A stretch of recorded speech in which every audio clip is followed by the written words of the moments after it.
Contoh soalan ujian psikometrik. Soalan ini menilai tahap kawalan emosi, kematangan dalam menangani konflik serta kebolehan seseorang mengurus situasi sensitif secara profesional.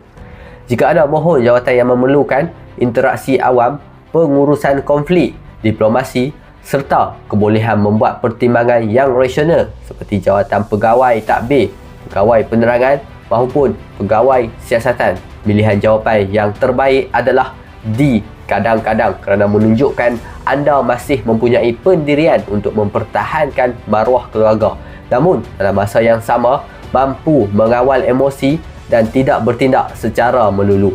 Manakala jika anda mohon jawatan yang lebih menekankan disiplin yang tinggi, kawalan diri, pematuhan arahan serta kestabilan emosi dalam situasi tertekan seperti jawatan pembantu penguatkuasa ataupun juruteknik, pemilihan jawapan yang terbaik adalah E. Tidak pernah kerana mencerminkan tahap kawalan emosi yang tinggi, profesionalisme serta keupayaan untuk tidak bertindak balas secara emosi walaupun dalam situasi yang provokatif ataupun getir.